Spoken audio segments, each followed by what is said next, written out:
Muy bien, estamos listos para comenzar. Y hoy día nuestra temática es biodiversidad y ecosistemas. Los ecosistemas del mundo tienen un nombre específico en base al concepto geográfico, porque si nosotros lo vemos por ciencias naturales, pues tienen otra clasificación, como casi siempre hemos escuchado que es el nombre de ecosistemas. Vamos a iniciar nuestra clase de hoy viendo un corto animado. Este corto animado se basa en una festividad que ya pasó, es decir, a fines del año pasado se celebró Navidad en muchos lugares. ¿Y qué tiene que ver este corto? Necesito que se fijen algunos detalles del corto mientras también los disfrutan. Estos detalles van a ser cómo se encuentran las calles, es decir, en la temporalidad climática, cómo adornan las personas el ambiente navideño y todo ello. ¿Listo? Empezamos.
Listo. Terminamos este corto.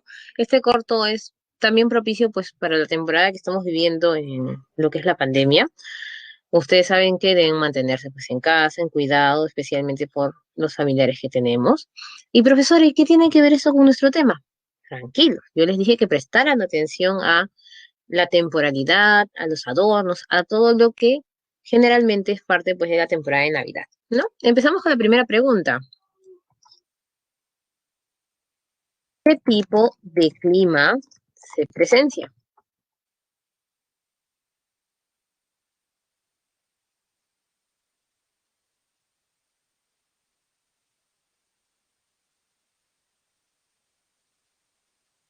Muy bien, excelente. Es un clima frío, excelente, Melanie. Y Daniel precisa el evento meteorológico. Está nevando, había nieve.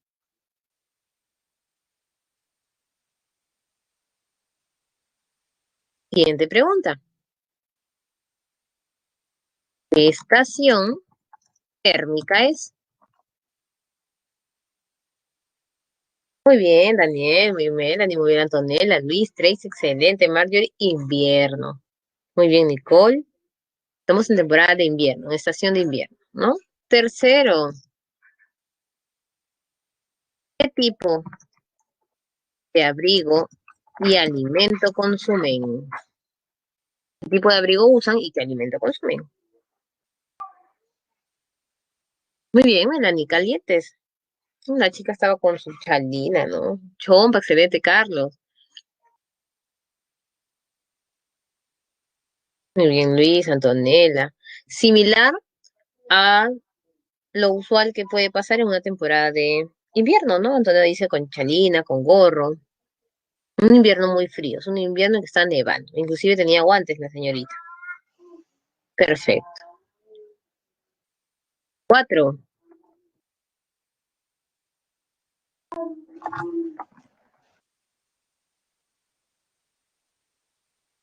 Y por último, ¿qué tipo de vegetación adorna la vivienda? Muy bien, Carlos. Chullo. Similar a lo que nosotros usaríamos de repente en la sierra, más que todo, porque nuestro invierno no está salvo excepciones en que sí tenemos en Lima inviernos fríos. Muy bien, Melanie, un pino.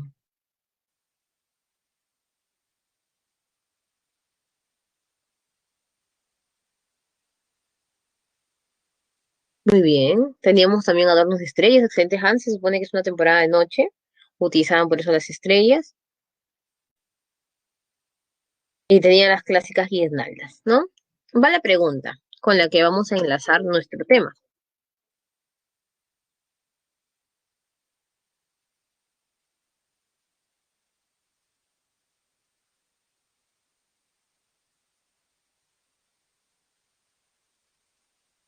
Pregunta que enlaza con el tema. ¿Por qué nosotros, me refiero a nosotros a los peruanos, los que estamos en la parte de Sudamérica, utilizamos todo ello sin estar en invierno?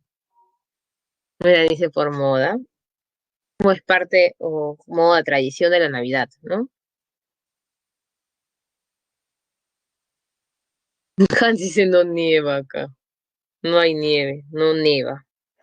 Y imagínate, no nieva, pero tenemos que recrearnos esa instancia. ¿No has visto que ahora los arbolitos de Navidad los ponen blancos para simular que está nevando?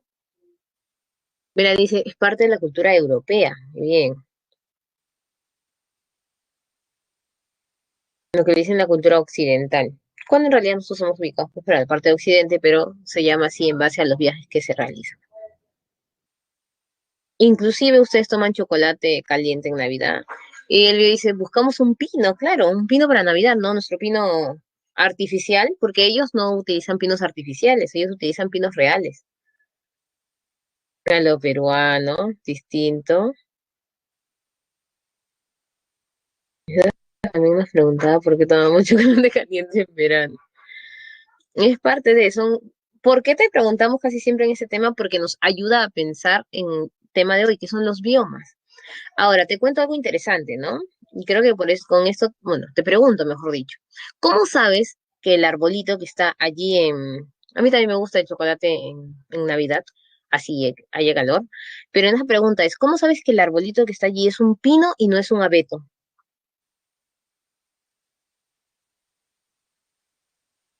¿Qué te dice que ese es pino y no es abeto?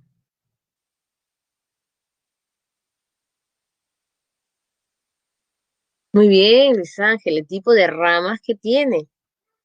La forma de las hojas son distintas. Muy bien, Melanie, entre el pino y el abeto. El pino lo divide en dos, excelente. Muy bien, Daniel.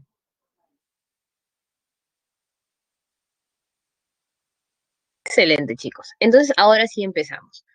Nos vamos a dar cuenta que un hemisferio, o sea, en base al Ecuador, obviamente, el hemisferio norte y el hemisferio sur, no tienen las mismas características climáticas, no tienen la misma estación, tienen estación opuesta, e inclusive puede ser que tengan algunas características climáticas si se encuentran en la misma zona térmica, porque existen en el planeta diversas zonas.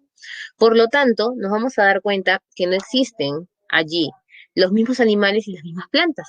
Nosotros quisiésemos tener un pino en Lima real, pero no vamos a salir nunca de Lima y vamos a encontrar ahí un pino para cortarlo y colocarlo en casa.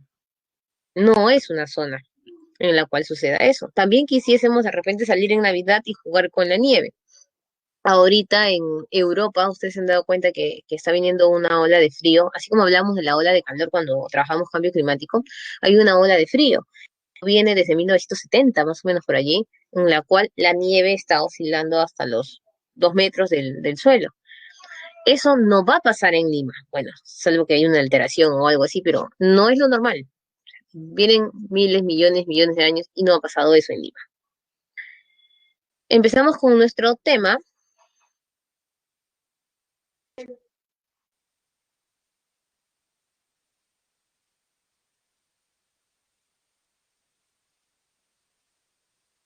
Muy bien, nuestro tema de hoy es biomas.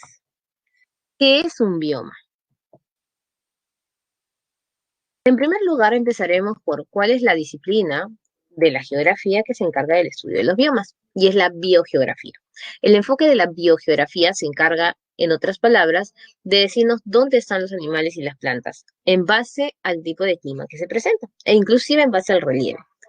Si nosotros tocásemos el tema de ecosistema, el ecosistema en ciencias naturales se enfoca más en la parte de describirnos cómo es la interacción, la relación que existe pues entre lo que nosotros llamamos población, comunidades, todo ello, de los animales y plantas. Pero aquí no, la biogeografía quiere decirte dónde está un animal y dónde está una planta. Por eso es geografía y grafos de la descripción. ¿Cuál es la tarea de la biogeografía? La tarea principal es encontrar zonas homogéneas. ¿Para qué, profesora? Para darnos cuenta si un tipo de especie puede estar en una parte del planeta y también en otra parte del planeta. Y en esas dos partes donde se encuentra, posiblemente casi un 99.9% tienen las características idénticas de clima y relieve y todo ello. E inclusive decirte por qué puede variar algo. Como sabemos nosotros, el pino y el abeto se encuentran en el mismo bioma, pero sin embargo no hay pinos y abetos en el mismo lugar. Y otra cosa más importante, nos va a ayudar a entender el proceso de antropofización o acción del hombre, es decir, lo malo que realiza el hombre en los biomas, cómo se puede contrarrestar esto a través del, que también vamos a ver hoy día, desarrollo sostenible, e inclusive cómo podemos nosotros salvar las especies de un lugar a otro, eso siempre y cuando nosotros conozcamos dónde llevar a ese animal. Por ejemplo, tomando en cuenta el oso panda. Si el oso panda está en peligro de extinción, ¿a dónde lo llevas? Si sabes que su lugar de origen es la zona asiática. ¿Encontraremos otro lugar donde el oso panda pueda vivir? Esa es la pregunta y lo puedes responder en base al estudio de los biomas. La biogeografía tiene dos ramas. La zoogeografía, que es el estudio de la distribución de los animales, y la fitogeografía, que es la distribución de la vegetación. Según la zoogeografía y fitogeografía, existe entonces una distribución de zonas, tanto marítimas y terrestres, de animales, como podemos ver allí, y de plantas. Hasta ahorita existe esta clasificación, por supuesto, pero vino algo interesante. Se dieron cuenta que esta realidad de aquí tiene concordancia con esta realidad de aquí. Hay una semejanza y no solamente va a ser una semejanza de conceptos en sí, sino que además hay ciertos animales con ciertas plantas que van a vivir unidos. Tú piensas en oso panda e inmediatamente en qué vegetación piensas. Yo te digo oso panda y tú dices, muy bien, Daniel, excelente. Muy bien, Mireya, Daniel, ahí se corrigió Daniel la escritura, muy bien, Nicole, Tracy, Kelvin ahí está escribiendo, excelente. Bambú. Entonces, ¿puedo estudiar una región exactamente donde tenga ese animal y esa planta? Por supuesto que sí. Entonces, ¿qué dijeron? Fácil. Ya no solamente voy a estudiar, pues, estas zonas, sino voy a generar una zona donde estén las dos integradas, animales y plantitas. Y esta zona se va a llamar bioma. Ahora, ¿qué es el bioma? En traducción simple, es un ecosistema del mundo. Y tú dirás, profesora, ecosistema del mundo. Entonces, ¿es lo mismo o no es lo mismo? Si usted nos ha dicho que ecosistema es un estudio natural y bioma es un estudio geográfico, ciencias sociales, ¿cuál sería la diferenciación? Un ecosistema puede ser cualquier lugar donde existe una relación entre elementos bióticos y abióticos. Y no importa el tamaño. Pueden ser muy pequeños, pueden ser muy grandes, inclusive puedo tener ecosistemas dentro de ecosistemas. Por lo tanto, es un concepto muy global. Un bioma, por eso le dicen ecosistema del mundo, porque involucra obligatoriamente un amplio espacio, es grande. Son espacios grandes, por eso dicen ecosistemas del planeta. Y acá viene lo interesante. Son bióticos zonales especiales. ¿Qué significa esto? Se distribuyen en base a las zonas térmicas. ¿Y qué es la zona térmica? Lo vamos a recordar ahorita. Tranquilo.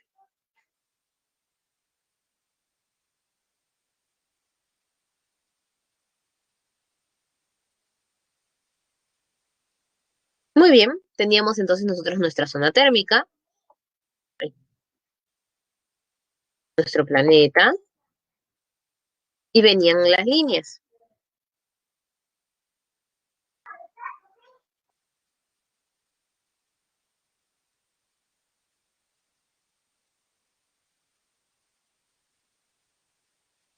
Daniel, ¿te refieres a que hable más lento o que las diapositivas las pase un poquito más lento? Perfecto, para poderle tomar foto, ¿verdad? Ya, ahorita que vuelvo a las diapositivas las voy a retroceder para que las puedas fotografiar y continuaríamos. Vamos a hacer el dibujito primero. Muy bien, entonces recordamos nosotros las líneas imaginarias, especialmente en ese caso los paralelos principales. Y la línea ecuatorial que venía, los trópicos, para arriba el trópico de Cáncer, para abajo el trópico de Capricornio. No se ve el dibujito. Ocultar. Gracias por avisarme.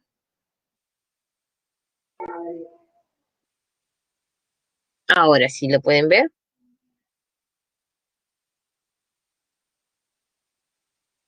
Muchas gracias, chicos. Entonces teníamos los trópicos y venía el círculo. Círculo polar ártico y círculo polar antártico, ¿verdad? ¿Qué más recordaban las medidas? Vamos a usar las medidas de cartografía, que eran las medidas redondeadas. Entonces yo tengo 0, aquí ya no tenía 23, 27, sino tenía 30 porque está redondeado.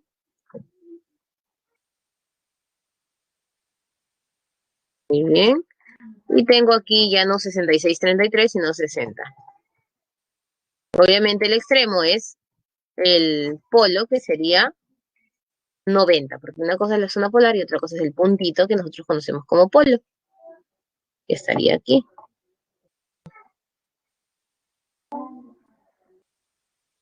El polo. Y en este caso, este polo equivaldría a 90. Entonces, si nosotros recordamos, esta zona de aquí, esta parte de aquí, vendría a ser la conocida zona cálida, tropical o tórrida. Y en clima sabemos que hay diferenciaciones entre cálido y tropical, pero en este caso en zona térmica se utiliza de manera similar. Luego tengo esta zona,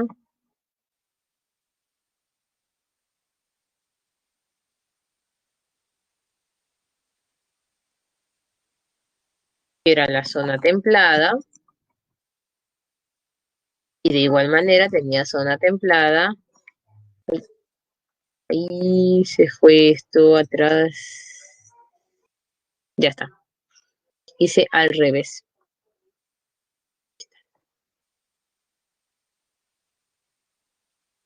Ahora sí, zona templada. Y aquí zona templada. Y nos faltaría la final, no menos importante, la zona fría. Profesora, pero era gélida. Ah, igualito es, chicos. Tranquilos. En zonas no hay problema, en clima es otra cosa. Aquí está. Zona fría. Profesor, ¿y para qué nos va a servir eso? Ah, tranquilos, ahorita van a ver. Listo. Ya. Recordamos allí y volvemos. Ahora sí voy a colocar las diapositivas de nuevo para que las puedan ver.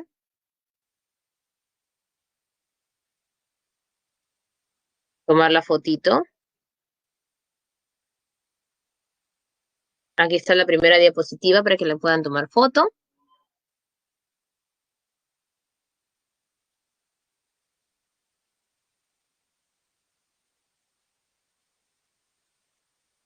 La siguiente diapositiva.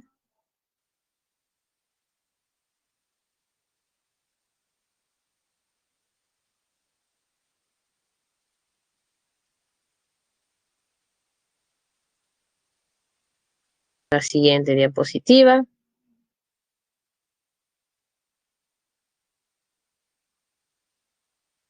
Y estábamos aquí. Entonces, biótico zonal especial. Ya sabes que es una zona, ya sabes, son tres: zona tropical, zona templada y zona fría. ¿Y por qué biótico zonal especial? Porque da a entender que existe una planta, o sea, un tipo de planta y un tipo de animalito, es decir, flora y fauna específica en cada zona. Por lo tanto, no va a existir los mismos animales y las mismas plantas en una zona tropical que en una zona fría. Entonces, si quieres pensarlo de manera más sencilla, no te vas a imaginar al oso polar paseando por la selva peruana, por ejemplo. No tendría sentido. Entonces, allí ya vas relacionando que hasta el pelaje del animal, la contextura, el tamaño, es en base al lugar.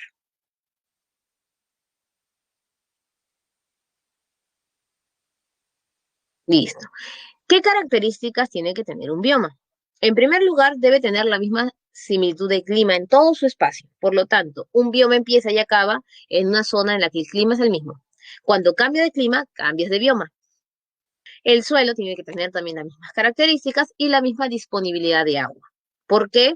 Porque una zona tropical, una zona templada y una zona fría no tienen la misma disponibilidad de agua, ni siquiera el mismo estado del agua, porque recuerda que en las zonas frías, pues, vamos a encontrar hasta las partes del hielo y nieve. Clasificación va a ser terrestre y marítima. Nosotros vamos a estudiar los biomas terrestres, porque los biomas marítimos son iguales a los ecosistemas marítimos. Allí sí coincide. ¿Por qué? Porque no vamos a encontrar mucha división de espacio en el agua. Es más complicado. La denominación va a ser en base a la vegetación. ¿Cómo es eso, profesora? Recuerda, ¿no? Tenemos nosotros bosques. Entonces, si cambio de clima, cambio de bosque. Mira, bosque, ¿y cómo es el clima de la primera zona? Tropical. Entonces yo le digo bosque tropical. Cambio de zona y voy a la templada. ¿Y cómo le digo? Bosque templado. Facilísimo. Diferenciación es en base a una gradación progresiva. ¿Qué es eso? Ojo, si a ti te dicen que un bioma es de 0 a 10 grados de latitud, por ejemplo, no significa que cuando cruzas a la latitud 11, el animalito que vivía en el bioma anterior se va a quedar ahí. No, no tengo que cruzar. Es imposible que no vaya a cruzar. Por lo tanto, el animalito lo que va a realizar sí o sí es un proceso de avance hasta donde crea que su cuerpo soporta ese clima. Por lo tanto, no hay una exactitud, pero sí hay un orden. Es decir, si tienes primero bosque tropical y luego sabana y luego desierto, no vas a encontrar desierto, sabana, bosque tropical después, sino va a seguir ese mismo orden. Y si hay un bioma que no existe, te pasas al otro. Por ejemplo, si no existe sabana, de bosque tropical a desierto, te salteas, pero no significa que va a haber un desorden en ellos. Y acá vienen dos principios básicos, ¿no? Los biomas terrestres se basan en la latitud, por lo tanto, la latitud también nos ayuda a cambiar de zona térmica y allí vamos avanzando en los biomas. Y otro dato importante, mientras más cerca al Ecuador te encuentres, hay mayor biodiversidad. Por lo tanto, el bioma del bosque tropical tiene mayor diversidad de plantas y animales que el que se encuentra en la zona polar, que es tundra. Daniel me dice, me hizo un concepto simple de bioma. Por supuesto, bioma vendría a ser entonces un ecosistema amplio, significa mucho más grande que un concepto normal de ecosistema, característico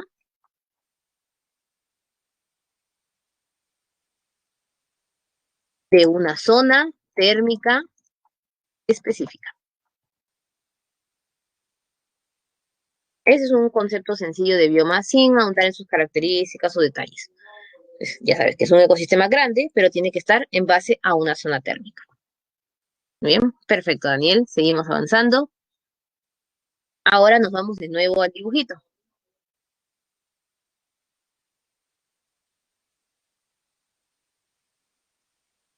¿Cuáles son los biomas que vamos a estudiar? Ahora sí. Voy a tener biomas en base, recuerda, vamos a estudiar en este caso solo biomas terrestres, biomas terrestres.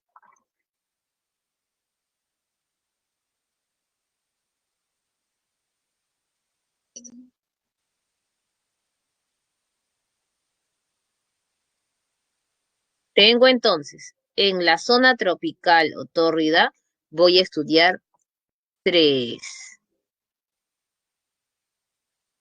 Ahora, me voy a la zona templada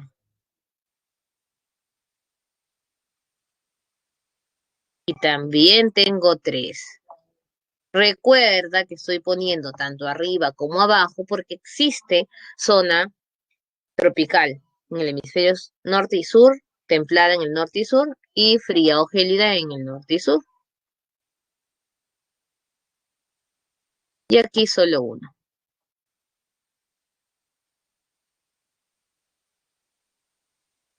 Listo. Empiezo. ¿Cuál es el primerito que va a aparecer? De 0 a 10 de latitud. Listo. ¿Cómo se llama? El primero es el bosque. ¿Y qué le vas a poner al nombre del bosque? El tipo de zona. Bosque tropical. Entonces hay bosque tropical para el norte y para el sur. ¿Cuál es el segundo que va a aparecer? De 10 a 30. Profesora, siempre es exacta la latitud. Nunca va a ser exacta la latitud. Estamos haciendo aproximaciones. La naturaleza no es exacta. Sabana. Tanto para allí como para abajo.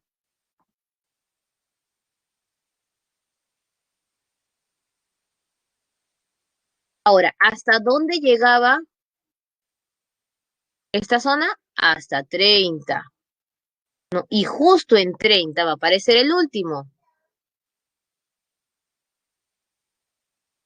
el desierto. Profesora, ¿significa que solo los desiertos están en 30? No, casi todos. Existen algunos desiertos que se encuentran en 40, como por ejemplo el desierto de Gobi. Los desiertos que pasan de 30 se consideran los desiertos más fríos del planeta, porque ya están alejados pues de la zona tropical exactamente. Luego nos vamos a la zona templada. En la zona templada voy a tener de 30 a 50 aproximadamente la pradera. Lo mismo va a pasar para la zona sur. Profesor, ¿y por qué es necesario recordar norte y sur si ya es obvio? Ahorita te vas a dar cuenta por qué lo repito. Luego viene de 50 a 60, en algunos lugares, en otros lugares de 40 a 60, dependiendo de la zona en la que estemos. No todos son iguales.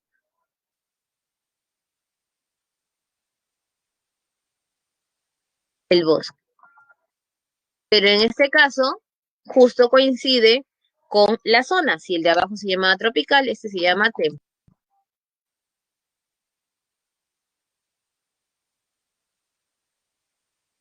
Muy bien, excelente. Y ahora, ¿dónde está la diferencia? Aquí.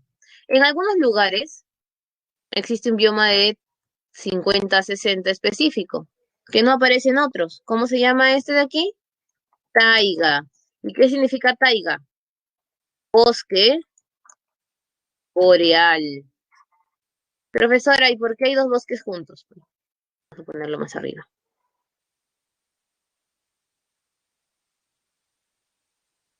Listo. ¿Por qué? Porque es un adyacente del bosque templado. ¿Y por qué ahora sí quiero que te des cuenta que no lo voy a colocar abajo? Porque dice bosque boreal. Vamos a la pregunta del chat. ¿Qué significa boreal o dime un sinónimo de boreal? Muy bien, Melanie, muy bien, Fernanda. Norte, excelente. Y la pregunta será, ¿existirá taiga en el hemisferio sur? Muy bien, Melanie, el sur sería austral. Pero en este caso no existe. ¿Por qué? Porque tendría que decirle bosque austral. Y taiga ya es el nombre completo, o sea, se llama taiga o bosque boreal. Y profesora, ¿por qué no hay un bosque en el sur? Porque si tú recuerdas el planeta, en el hemisferio sur Solamente tenemos la colita de América del Sur, la colita de la parte de África y casi todo es agua hasta que llegamos a la parte de Oceanía. Y Oceanía está ubicado, parece que estuviera hacia el sur-sur, pero en realidad está ubicado casi paralelo a la distancia de América del Sur. Por lo tanto, allí no hay. Y esa era la razón por la cual estaba repitiendo arriba y abajo lo mismo, para decirte que es el único bioma que está en el hemisferio norte, pero no está en el sur. Muy bien, Melanie, en la zona del norte que está más poblada. ¿Y cuál sería el único que está en la zona fría? Se llama tundra. ¿Abajo también hay tundra? Sí, profesora. Ahora, ¿y tundra? ¿Vamos a clasificarlo solo en uno? No, existen tres tundras. ¿Cómo es eso? Vamos a ver ahorita. Existe la tundra polar, cercanos, obviamente. La tundra continental. Está cerca la zona polar, pero no es polar todavía. Por ejemplo, Alaska. Y está la tundra alpina, porque los nevados son tundra. Profesor, ¿y por qué alpina? Porque lo mencionan en base a los Alpes.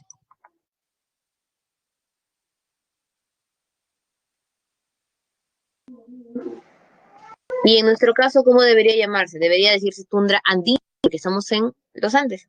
Pero en realidad le dicen alpina por semejanza al concepto de Alpes. Nada más.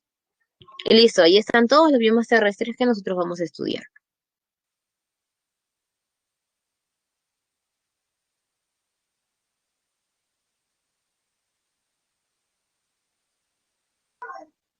Muy bien, aquí están los biomas, ¿no? Espacios terrestres o marítimos que tienen semejanzas, hoy lo hemos visto. Pueden ser terrestres o marítimos, y ahí vamos a ver algunos de los biomas importantes. Pradero estepa, bosque templado, taiga o bosque boreal, tundra, desierto, sabana y bosque tropical. Solo que ya lo hemos ordenado por zonas. Ahora, aquí vamos a dividirlo también en parte de su clima. Clima cálido, bosque tropical. Clima seco, sigue siendo una zona térmica, cálida o tropical, pero obviamente aquí se carece de precipitaciones abundantes. Templados, bosque de pradera, estepa. Ahorita vamos a ver cuál es la diferencia entre pradera y estepa. Y climas fríos, taiga y tundra. Taiga, profesora, pero está en base a nuestra zona templada. Claro, es el final. Entonces es una zona que ya prácticamente siempre está en la estación fría. Está en la parte límite. Muy bien, vamos a empezar a ver el primer el primer bioma, que es el bosque tropical. Vamos a verlo aquí en grande primero.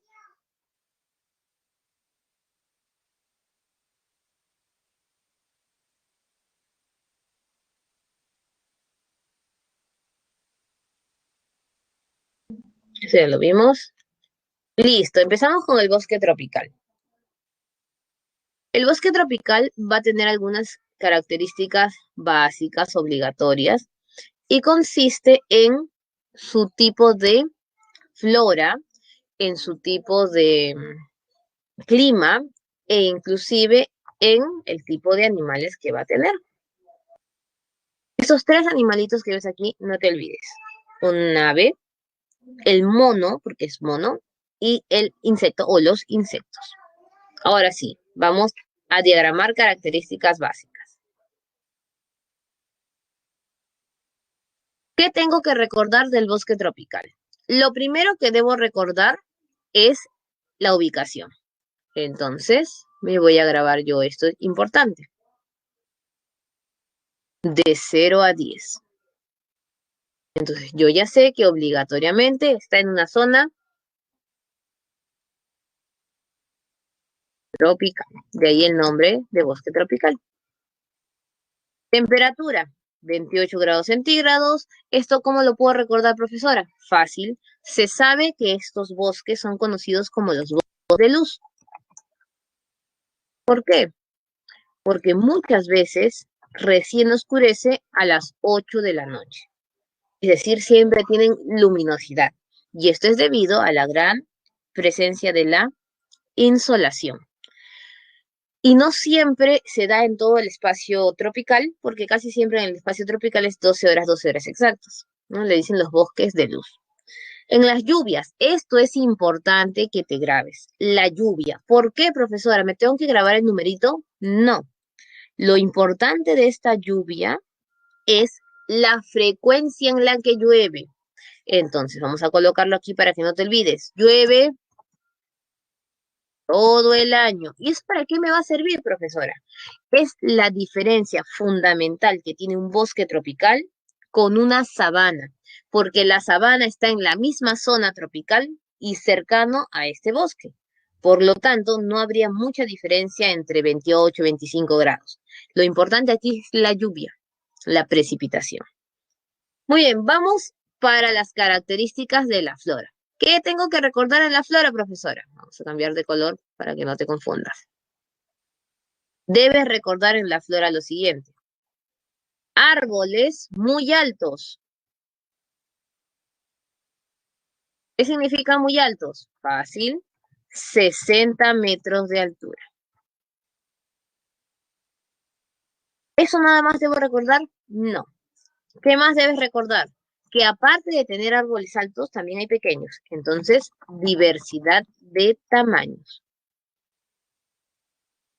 Por lo tanto, vas a encontrar los más altos del planeta, pero a la vez variado. Si te das cuenta aquí, mira, ves un árbol grande, chiquitito. Por lo tanto, cada vez que viajamos, un ejemplo de esta selva es nuestra selva amazónica, vamos a la selva peruana, te vas a dar cuenta que casi todo se ve verde.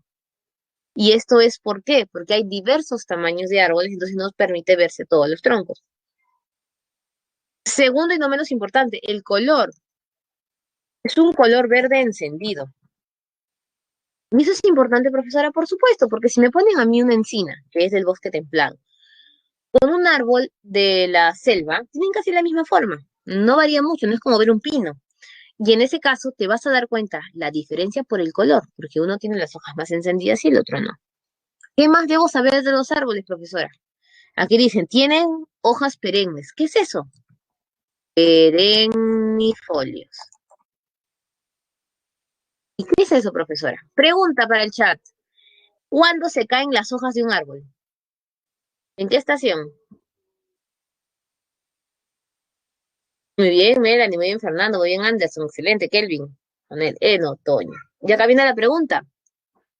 ¿Cuándo has visto un árbol de la selva peruana sin hojas?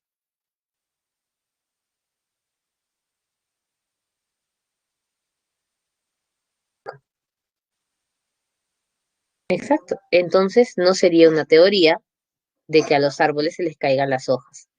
Ni la selva llena, tranquilo, Daniel. Pero en foto casi siempre hemos visto así la selva llenita de hojitas. Entonces, allí te das cuenta que tenemos una enseñanza occidentalizada o europeizada. ¿Qué significa? Que nos enseñan desde pequeños que los árboles pierden sus hojas en otoño, cuando en realidad no todos los árboles pierden sus hojas en otoño, solo algunos. E inclusive los que tenemos más en nuestro país conservan sus hojas, porque estamos en una zona tropical. Estos árboles que conservan sus hojas se llaman perennifolios. Ahora, hay algo importante que lo vamos a recordar cuando hagamos específicamente la Amazonía. Los árboles de la Amazonía no solo conservan sus hojas, sino que además son latifoliados. ¿Qué es eso, profesora? Tienen hojas anchas. ¿No has visto los árboles de la selva que siempre los dibujan con hojas muy anchas, muy largas, muy grandes? Y ahí está. Entonces, ¿cómo es el árbol de la selva o del bosque tropical? Alto, también hay pequeñitos, siempre tienen hojas, se renuevan, eso significa perennifolio, se renuevan constantemente, no es que no se le caigan las hojas en realidad, pero siempre se renuevan muy rápido. Latifoliados que tienen sus hojas muy anchas y son muy verde encendido, ¿no? Bonitos, listo.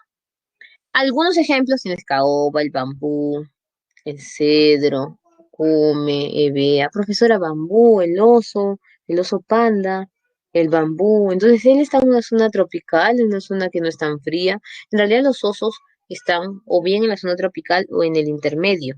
No es que estén en unas zonas muy frías, salvo es una te describen las características, Daniel. Por ejemplo, no describen. Tiene hojas muy anchas. Segunda característica, los árboles se mantienen con sus hojas perennes o siempre presenta hojas, para no mencionar el término perenne porque suele ser muy similar. Te dicen, los animales son diversos, o sea, describen los biomas y tú dices, ah, este es el bioma. O te describen un bioma y tú tienes que mencionar cuál es el nombre. Una de dos, te piden encontrar las características o te describen el bioma. Otra pregunta que también suele ir en bioma es la acción del hombre, es decir, no te encuentran el problema, no te describen el bioma, pero te dicen cuál es el problema de este bioma descrito. O sea, no te piden que digas cómo es, sino ya te dicen cómo es. Prácticamente hasta te dicen el nombre, pero te dicen qué problemas, qué hace el hombre allí. Fauna, diversidad de animales. Aquí es importante este término. Voy a cambiar de color. Monos. ¿Por qué, profesor? Aquí tienen los monos. Sencillo, que solo existen monos en el bosque tropical. Gorilas, chimpancés y otros tipos de primates puedes encontrarlos en muchos lugares, específicamente los gorilas en la zona del Congo, ¿no? En la parte africana. Pero monos son los chiquititos y los chiquititos solo están en los bosques tropicales. Es un plus. ¿Qué más puedo recordar de los animalitos? Sencillo. Cuando pienses en osos, pequeños. ¿Por qué pequeños? Porque un oso grande no va a entrar entre tantos árboles, o sea, por sentido lógico. Osos pequeñitos, perezosos, por ejemplo. Cuando trabajábamos nosotros la semana pasada en Cívica, yo les decía que les habían cambiado los ositos que reflejaban las culturas, ¿no? Porque tener un oso polar, por ejemplo, en la portada de un libro de geografía, a un nativo en la selva, no se le va a ampliar el conocimiento o relacionar el conocimiento previo tan rápido, porque ellos están acostumbrados a ver osos pequeños. Profesora, y entre aves y felinos, ¿cómo puedo acordarme? Sencillo, siempre acuérdate, aves coloridas y específicamente pequeñas. Profesora, pero he visto aves grandes. El cóndor es frío, no lo vas a ver por allí. Águila tampoco lo vas a ver por allí. Un búho tampoco. Y un búho, una lechuza, son oscuros.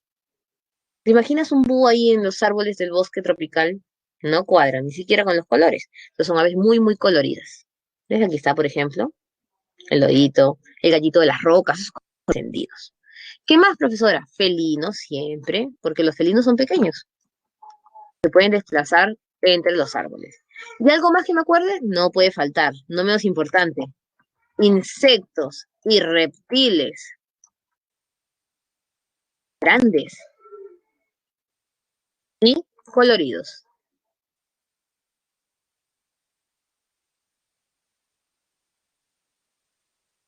Muy bien. ¿Cómo es eso, profesora? Tú vas a la selva y tú crees que vas a encontrar una arañita chiquitita. No, son grandes, ¿no? ¿Eso significa que son peligrosos? No necesariamente. Según la teoría de la OMS y del mismo Ministerio de Salud, dice que una araña de tu casa puede matarte más rápido que una araña en la selva.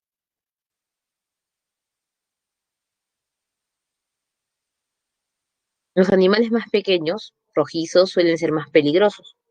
Segundo, y nosotros vivimos en una zona desértica y los desiertos tienen animales venenosos. En la selva no todo animal es venenoso. No significa que ninguno lo sea, por si acaso. No todo lo es. Casi siempre las personas mueren cuando son atacadas por ejemplo, por las boas, por ello, por sentarse encima de ellas, por pisarlas. Pues ahora, ¿cómo se van a sentar encima de ellas, de verdad? O sea, las boas se ensortijan y las personas se equivocan como si fuesen troncos, ¿no? De madera, se sientan ahí e inclusive mueren por asfixia de los animales, pero no es necesariamente por el veneno, no todas son venenosas. Los, las serpientes del desierto son mucho más venenosas que las de la selva. Y en el caso de insectos, mucho es el temor del tamaño, pues, de la picadura, o sea, es grandota, pero no siempre es venenosa. Entonces, ahí tenemos un estigma o un prejuicio cuando vamos a la selva. Muy bien, Elvira, las tarántulas, hay tipos de arañas de diferentes colores, muy bonitas para los que les gusta ver animalitos. Imagínate, para los que le tenemos pánico a los insectos, ver uno grande ya de por sí nos asusta, ¿no?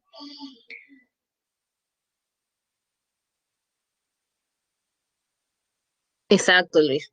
Por eso que es más peligroso el desierto que la zona de la selva tropical. Ahora, tengan cuidado también en la zona en la que vamos, ¿no? Por ejemplo, ¿cómo evitar eso? Dice Daniel. Depende mucho del conocimiento del lugar. Cuando uno va a la selva, va con los guías turísticos, pues no va a explorar porque no conocen, ¿sí? Y tú puedes estar allí en esos hospedajes naturales que hacen y van ingresando los insectos, están acompañándote ahí en la pared a tu lado. Normal. Y ese es el bosque tropical. Ahora vamos por lo importante, lo que suelen preguntar. ¿Qué le hace el hombre a este bioma? Algunos animales no atacan, solo pasan por tu lado. Siempre tenía el concepto de que si no les haces nada a ellos. Exacto, Kelvin. El temor es de nosotros es casi siempre matarlos, acercarnos, y ese es el peligro ahí. Sin embargo, en el desierto es distinto. En el desierto muchos de los animales sí atacan, por más pequeños que son. Ahora, acción del hombre. Primero, ¿qué van a querer de un bosque? Los árboles. Ya sabes, la tala. No es otro color.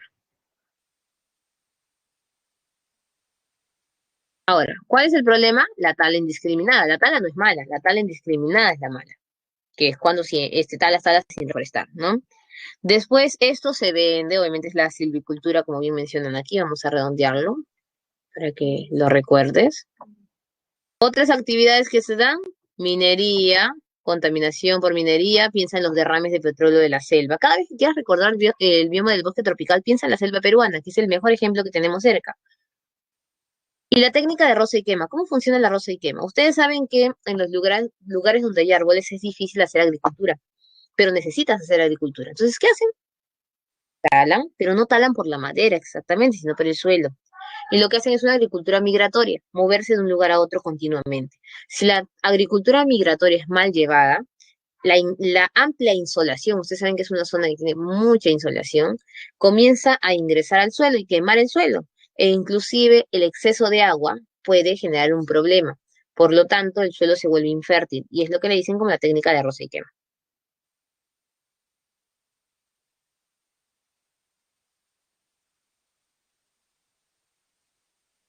Y antes de pasar a sabana, si te das cuenta aquí en el mapa, se encuentra tanto en el norte como en el sur, pero si te das cuenta, más pegado a la zona del sur. O sea, la parte verde es más marcada en el hemisferio sur que en el hemisferio norte. Ahora nos vamos para el bioma de sabana.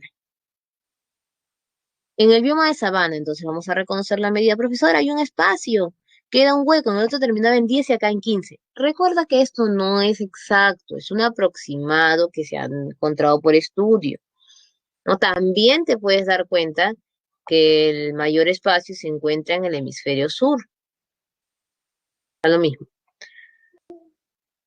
Y esto es importante, mira, África, Sudamérica, India y Australia.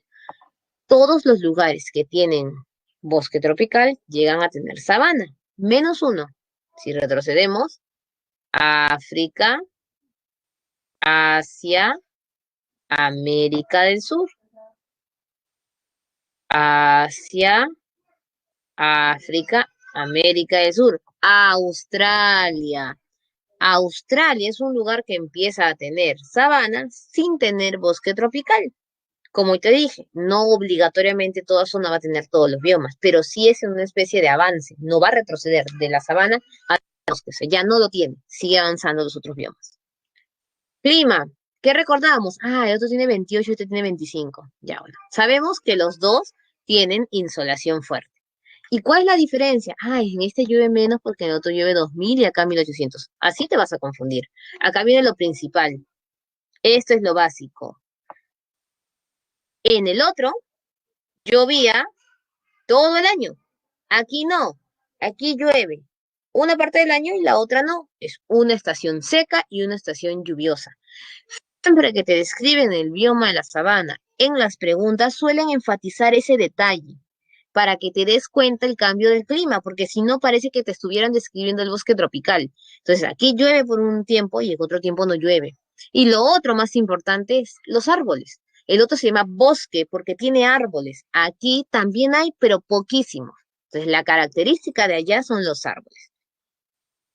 Bien. ¿Y cómo se llaman los pocos árboles que encuentras en esta zona? Le decimos nosotros, los bosques de galería. Profesora, ¿cómo que bosques de galería? Es que aparecen como si fuese un museo, zona por zona. Ahora creo que ya nos vamos a nuestro receso, chicos. Son 6:55. Volvemos 7:10. Continuamos en un ratito. Es interesante. Falta describir varios biomas. Nos vemos en un ratito, 7:10. Estamos volviendo.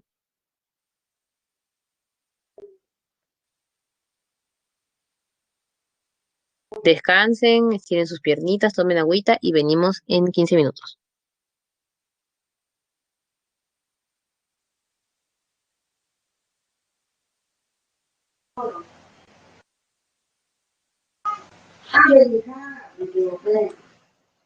Muy bien, chicos, continuamos con nuestra clase.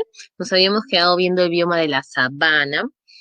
Ya vimos las características, recuerda una estación con lluvia, una estación sin lluvia. El bosque de galería te estaba contando que era un conjunto de arbolitos que se ven así espaciados. Y esto es porque continúa del bosque tropical. Y como no es una gradación estática, sino progresiva, los árboles no van a desaparecer de un momento para otro. Entonces tiene un proceso todo. Después sabemos también que en el caso de la flora vamos a encontrar lo que se conoce como gramíneas, arbustos, hierbas. ¿Cuáles son las cuatro palabras que suelen utilizar para esta flora? Gramíneas, helechos, líquenes, verlo ahí para que no se borre, líquenes y musgos. Siempre por allí cuando no hay árboles y hay un pasto crecido muy largo, vas a escuchar estos conceptos de gramíneas, helechos, líquenes y musgos, que es normal. Estos, en el caso de las sabanas, son muy altos, llegan a tener hasta 3 metros de altura. Profesora, ¿y cómo lo puedo recordar? La sabana te hace pensar, obviamente, en la clásica sabana africana, ¿no?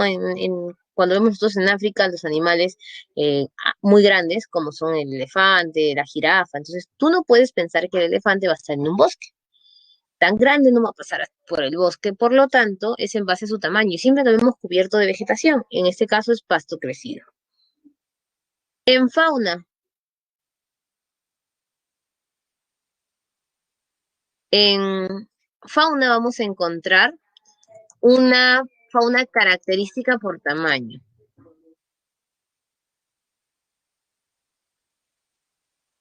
En este caso nos vamos a dar cuenta que va a ser una característica específica de esos animales. Animales grandes.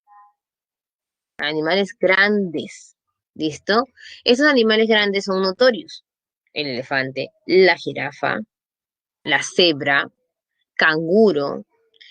Profesora, pero yo he leído por aquí arriba que en Sudamérica también hay sabana. Claro, en Sudamérica la sabana tiene un nombre específico. No sé si has escuchado tú, la sabana de palmeras. Entonces, si la sabana de palmeras, que en nuestro caso se encuentra en la zona de Madre de Dios, es un ejemplo de un bioma de sabana, tú vas a decir, profesora, pero no hay un animal tan grande como el elefante. Claro, hay unos animales que también son grandes, pero no son tan grandes como estos. ¿Y cómo le digo a esos animales? Sencillo, le vas a decir los animales de ganadería. Los animales de ganadería siempre son medianamente grandes. Pero además te vas a dar cuenta de algo muy importante. Todos los animales de la sabana son animales ungulados. ¿Qué es un animal ungulado?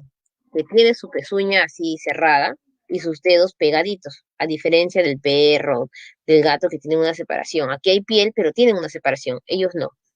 Entonces la jirafa, el elefante, todos son ungulados.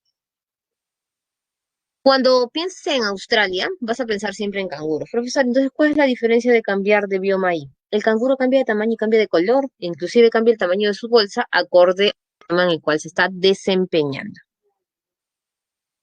¿Y cuál es la actividad que realiza el hombre? Como tú te has dado cuenta, son animales de ganadería.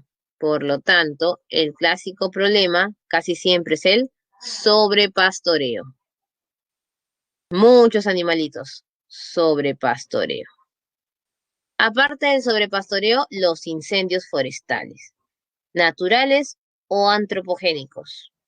Y en el caso específicamente de la sabana africana viene la caza. ¿Y la caza por qué, profesora? ¿Cuál es la temática específica con el tema de la caza?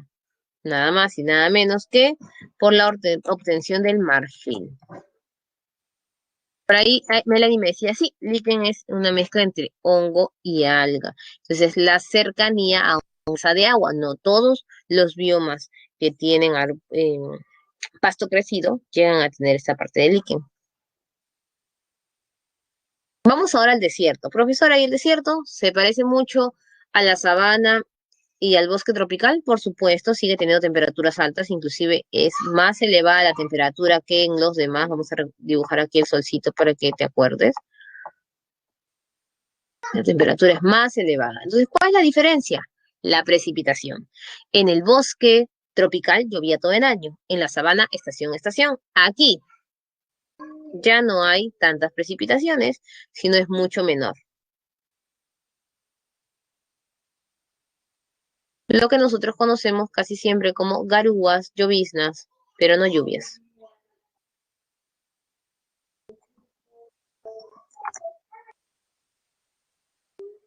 La flora, profesora, ¿qué flora hay?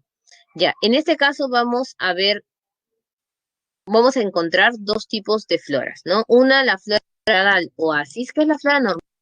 Recuerda que el oasis es la lagunita que está en el desierto, por lo tanto, cerca de esta lagunita sí vamos a ver plantitas.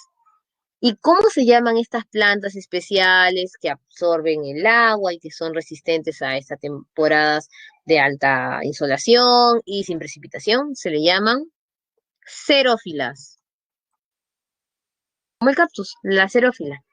La xerófila muchas veces también es una inflorescencia porque la florcita le crece pegada, como vemos aquí en los nopales, al tallo. Inclusive se dice que el cactus da la flor más hermosa del mundo. Casi nunca lo ves con flor. Cuando sale la flor es cada 100 años más o menos y es la flor más hermosa. Inclusive se cae rápidamente. En animales le vamos a decir, vamos a encontrar mejor dicho dos grupos. El animal que solo sale de noche porque de día hay mucha insolación, a ellos le vas a decir los crepusculares. Solo salen de noche. Se llaman los animales crepusculares. Y las serpientes, ¿no? Los insectos van a ser siempre venenosos, pequeños pero venenosos.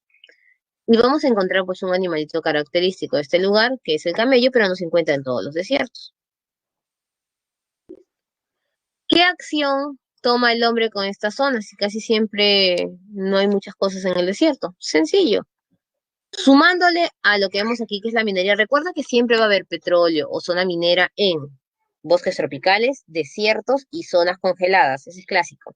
Por eso encontramos petróleo en las zonas de Asia, que son desérticas. Aquí en la selva encontramos la costa norte, la zona desértica, la zona de bosque tropical, e inclusive en las zonas congeladas, como en Antártida también hay petróleo.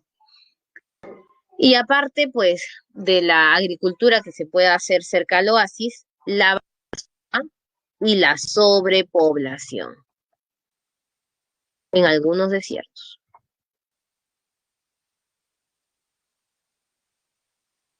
Listo. Cambiamos de bioma y pasamos a los biomas templados. Pasamos a la pradera. Profesora, ¿y quién es la pradera? Lo primero que tienes que recordar es que la pradera es la hermana de la sabana. Vendría a ser la sabana templada, para que se llame más fácil. La pradera es la sabana templada. La pradera, entonces, la vamos a encontrar en dos denominaciones, praderas y estepas. ¿Cuándo son estepas? En las zonas euroasiáticas. Después, en todo lugar se conocen como praderas. Solo en una zona euroasiática.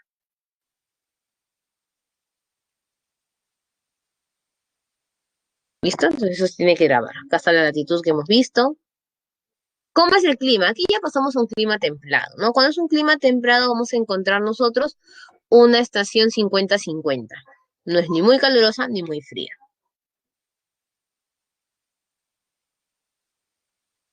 Listo.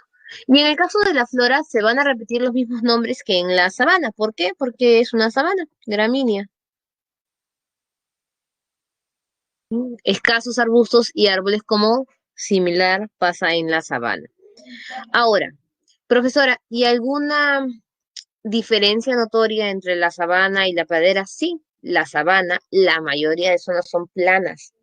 La pradera y la estepa no. la pradera y la estepa, o están bien en altitud, como la meseta en nuestro caso del Perú, a pesar de que estamos en una zona tropical, no tenemos parte templada, nuestros valles de la sierra parecen pradera o estepa, o bien están a mayor altitud, o bien van hacia arriba, como colinas. Esta es la zona incolinada. Casi siempre cuando tú ves una película del campo estadounidense o no sé, en Canadá o Europa, cuando ponen ahí las vaquitas corriendo, todas libres, se encuentran pasando de colina a colina, porque es en elevación. Nos vamos a dar cuenta que inclusive ocupan mucho más espacio que la misma zona conocida como sabana, ¿no? Que la sabana es un poquito más exclusiva. En fauna, ¿qué voy a recordar aquí? Fácil. Si tú quieres recordar los animales de pradera, solo piensa en animales de campo, porque la pradera es un campo. ¿Y tus películas? ¿Tus dibujitos? Tus dibujos infantiles, los clásicos de Disney, de Warner Bros. ¿Cuáles son esos animales que aparecen en los dibujitos clásicos? ¿No? Conejos, coyotes, caballos salvajes. ¿Qué otros aparecen? Correcaminos, ¿no? Todos esos aves pequeñas. Tenemos aquí las vizcachas en la zona de América del Sur, obviamente. Vamos a destacar canguros en Australia. ¿Qué cambia, profesora? Si hemos visto canguros en el otro lado, el color. En el otro el canguro normal, aquí viene el canguro rojo. Listo. Todos estos animalitos vamos a encontrarlos. Los de las películas los encontramos aquí. Son los más corrientes. O sea, piensa en lo más corriente de ganadería. Una vaca, una cebra, inclusive, profesora, pero jirafas estamos, no decía que era la sabana, porque hay una parte de sabana y una zona de la sabana que se va volviendo una zona templada y vienen los mismos animales. No vas a cambiar de continente, pero es menos allí. Patos, es todos los animales que son generalmente para consumo humano están en esta zona. ¿Y qué hace el hombre? Lo mismo que en la sabana, sobrepastoreo y los famosos incendios. Vamos a meter aquí los incendios. Profesora, pero ya no dice la casa, obviamente, porque en el otro lado estaban los animales de marfil. En cambio, aquí la pradera es más que todo para consumo humano, entonces no es tanto por casa, sino por ganadería. Viene el bosque templado, considerado el más poblado. Listo. ¿Qué cambia? Pues su nombre cambia de por sí, no te das cuenta. El otro era tropical y este es templado. Entonces ya comienzan a cambiar las características. La ubicación varía. Y como la ubicación varía, si te das cuenta, no hay más que en la parte sur de Argentina y Chile, no está en América del Sur tan grande. La temperatura está igual, profesora. Claro, pero ¿qué es lo que va a cambiar en invierno? Tu película de Navidad, acuérdate. La nieve. Nuestro corto navideño. Poner acá Navidad para que no te olvides. Piensa en Navidad. Ya, listo. Aquí sí hay nieve cuando hace frío. Y en el otro no. Le decían los bosques de luz. Aquí le dicen los bosques de oscuridad. ¿Por qué, profesora, los bosques de oscuridad? Porque en Europa, por ejemplo, existen temporadas en que oscurece 4 de la tarde. ¿Te imaginas que a las 4 esté negro? Eso le pasa a algunos bosques. De allí, profesora, ¿hay algo más que me tenga que acordar aparte de la Navidad? Por supuesto. De allí la historia de tus cuentos infantiles. Todo cuento infantil clásico aparece, la mayoría de ellos, en un bosque. El malo está en el bosque siempre. ¿No? Caperucita se fue al bosque y encontró el lobo. Ricitos de Oro se fue al bosque y el clásico es el bosque. E inclusive las mismas princesas de Disney aparecen siempre cerca de un bosque. O sea, los castillos, tú vas a ver el castillo de Disney clásico arriba con el bosque abajo. Es el escenario normal.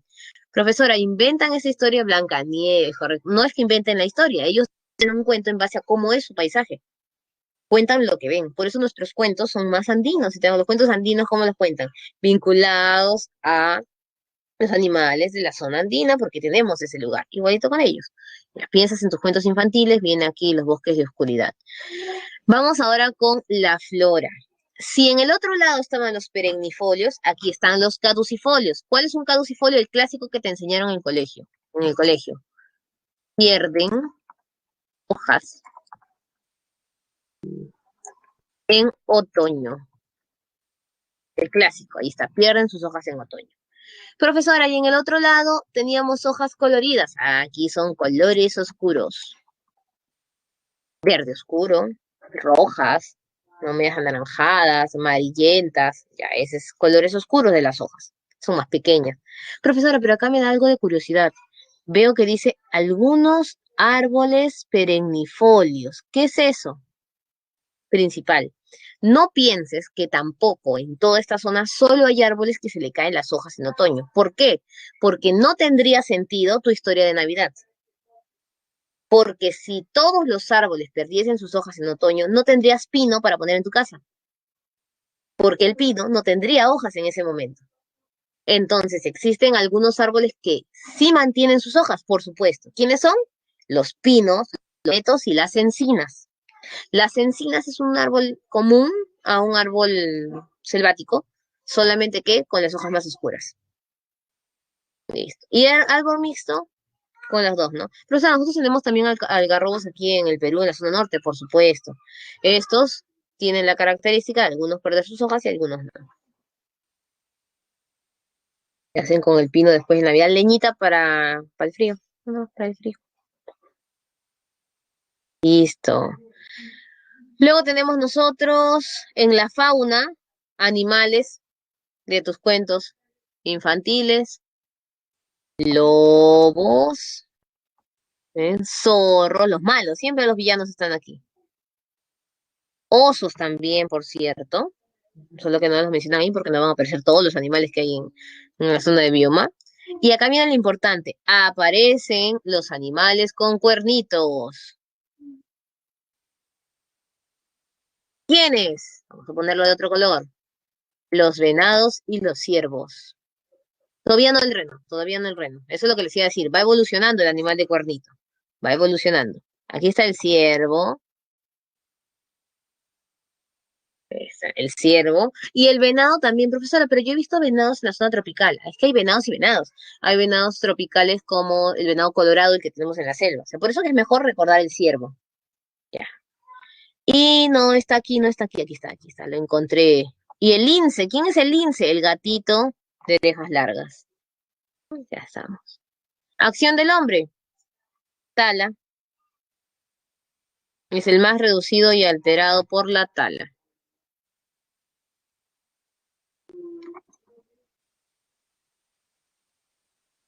Y cambiamos de ambiente al bioma de taiga o bosque boreal. ¿Qué tiene el bosque boreal de importante? Nos encontramos en la zona templada, por eso les decía que no es frío frío. Lo ponen como clima frío, pero no es frío frío porque está en la zona templada de 50 a 60, sigue siendo zona templada. Ya, ahora, bosque de coníferas. Quiero saber qué es eso. Ahorita vas a aprender, tranquilo. Clima frío, ¿por qué? Porque aquí sí está casi siempre congelado. El verano sí existe, pero dura muy poco. Casi siempre estamos en invierno, nieve, ya que es lo principal, siempre está cubierto de blanco, es una zona que la vamos a ver de este color. Por eso es considerada la zona menos habitada de los biomas cercanos a nosotros, porque tundra obviamente nadie va a vivir en el polo, ¿no? E inclusive, mira, llega a temperaturas de -50. Sí hay lluvias, tranquilos, porque si no, no tuviera ese efecto de la presencia de la nieve, solo que en sentido congelado. Ya acá viene lo importante. Hojas perennes coníferos. ¿Qué es eso, profesora? Ya. En el anterior teníamos dos tipos de bosques, perennifolios y caducifolios. ¿Listo? Habíamos mixto, menos a los dos.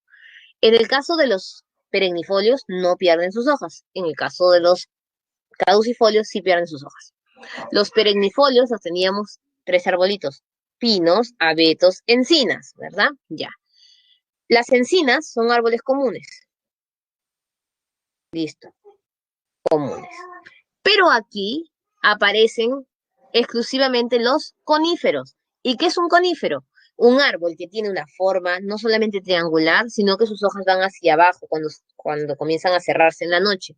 Por eso le dicen coníferas. ¿Quiénes son? Abeto y pino. Si bien hay una diferencia muy notoria entre el abeto y el pino, que es la cantidad de ramas que tiene su hoja, es como que el pino tiene una rama grande y el abeto tiene un montón de ramificaciones.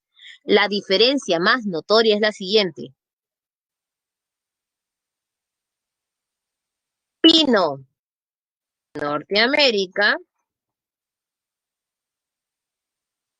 abeto, Europa.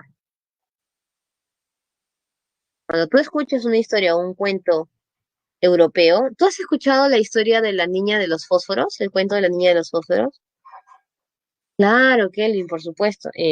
Tenemos ahí una muestra de esa historia de la niña de los fósforos, que en Navidad la niña, sí, la que da bastante penita, ¿no? La niña vendía fosforitos en la calle y recordaba cuando antes estaba en su casa, cenando con su abuelita y todas las cosas, y ya. Pero veía las ventanas y todos tenían pues una cena de Navidad, ya. Al final ella llega a entrar a una casa, vuelve a encontrarse con su abuelita, pero en este caso obviamente en la historia la niña había muerto. Es decir, cuando recuerda todo eso, ya estaba muerta la niña y nadie la ayudó en Navidad vendiendo sus fósforos. Ya. Esta historia describe casa por casa y a la hora que la describe mencionan pues y los abetos de Navidad. Inclusive en los cuentos de los hermanos Grimm tienen un cuento que es el abeto mágico, si no me equivoco, el abeto de Navidad, y siempre mencionan abeto en vez de pino, y es porque los hermanos Grimm están en el contexto europeo.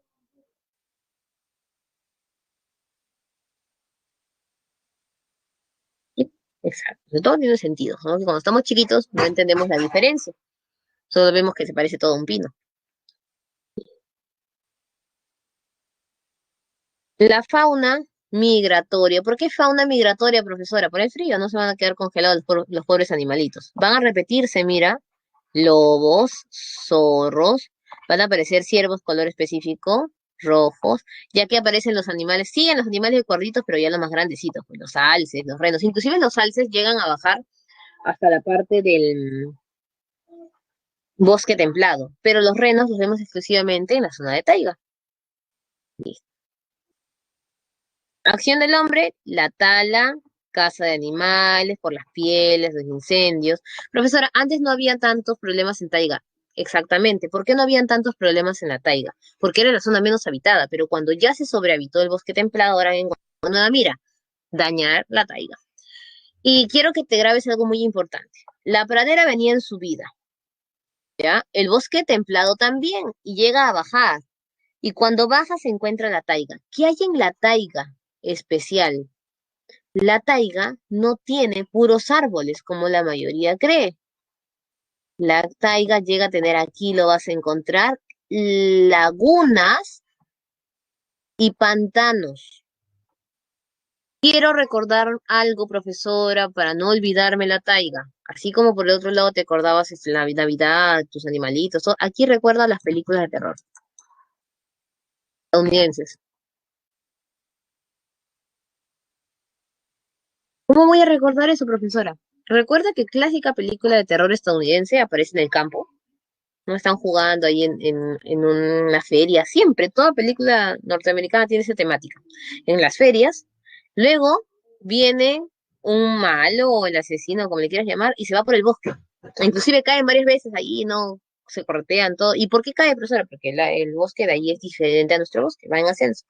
Y siempre llegan al final donde hay una cabañita, ¿no? Una casita pequeña. No hay más personas, justo una, dos, tres, no más. Y aparece una laguna grande, un pantano donde casi siempre entierran a los que mueren en las películas de terror. Ya. ¿Por qué? Porque las películas de terror están ambientadas en lo que ellos ven comúnmente. Es la secuencia, ellos terminan y ahí justo. ¿Y por qué hay pocas casas, profesora?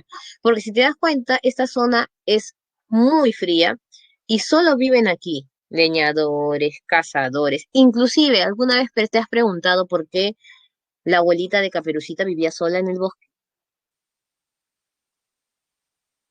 Porque ella salió a buscar a su abuelita en el bosque. Posiblemente puede ser esposa de un leñador, de un cazador, porque ella vivía en la ciudad, su abuelita vivía en el bosque. Justo es esta figura, la misma figura de ciudad, de campo, bosque, y empieza la parte de la taiga. Esa es la parte de taiga, que ya la conocíamos. Por eso te dicen que conoces más los biomas templados que nuestros mismos biomas. Y tundra, obviamente es una congelada, si te das cuenta, está marcado lo del norte. Profesor, aquí la Antártida, lo más común a nosotros es la Antártida, pero después en el norte casi es la parte congelada. Zonas muy frías, también tenemos la parte de las montañas, zona antártica, ¿no? Tundra, 10 grados, ¿y eso qué? La Antártida tiene 4, temperaturas bajo cero, pocas precipitaciones, casi siempre nieve y hielo, así hay hielo, por cierto. Flora, casi se repite lo mismo que sabana y pradera. Voy a escribirte acá para que recuerdes sabana y pradera.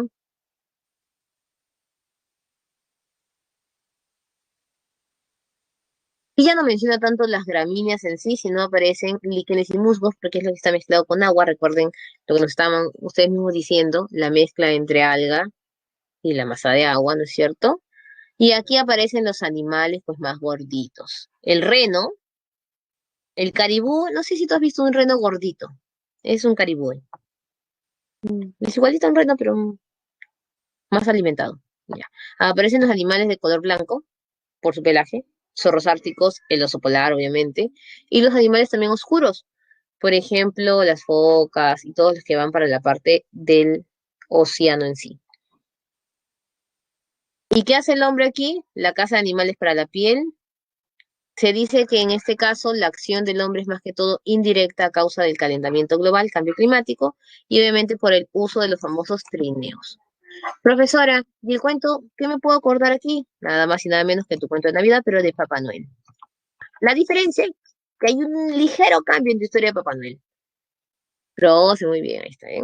Ligero cambio de Papá Noel, que los renos no están en la zona polar, o sea, no vienen del polo exactamente, sino de la zona continental de tundra, es decir, la que está más pegada hacia la zona del continente, no exactamente del polo norte, como siempre te han dicho.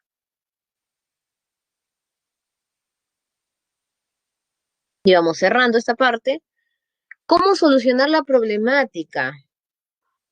¿No? El problema que nosotros vemos aquí de los animalitos, de la caza por el ser humano, ¿cómo lo podemos solucionar? Nada más y nada menos que con el programa pues del desarrollo sostenible. Tenemos aquí varios conceptos que entender, lo voy a mostrar.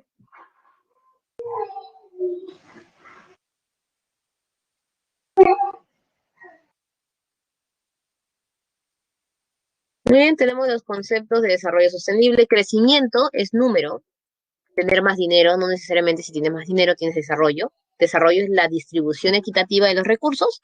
Hasta ahí estás en el plano económico, lo que clasifica el clásico país desarrollado y antes llamado subdesarrollado. Ahora se le dice en vías de desarrollo o en el caso de algunos asiáticos emergentes. Sostenido, utilizas la ciencia para mantener este crecimiento, este desarrollo y que no se vuelva falaz como en muchas épocas, ¿no? Como en nuestro caso en el Perú, en la prosperidad falaz del guano o en los felices años 20 estadounidenses. Y en el caso del desarrollo sostenible es hacer posible que el recurso se extienda para las futuras generaciones, que no se acabe, que es lo que vamos la próxima semana. ¿Cómo lograr que los recursos estén bien cuidados y nos alcance a todos? Pero sostenible y también he escuchado desarrollo sustentable. Sustentable es más que todo económico, es decir, ¿cómo lo puedes mantener en base a las empresas? Sustentable, pero sostenible es que dure para las generaciones.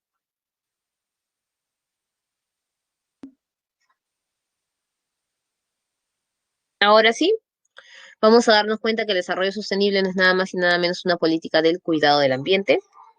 Tenemos aquí los conceptos en los cuales debe haber un equilibrio entre el hombre, la economía y el medio ambiente. En otras palabras, las empresas deben darse cuenta que viven de los recursos. Si no hay recursos, no hay dinero y por lo tanto no tendrían alimentos.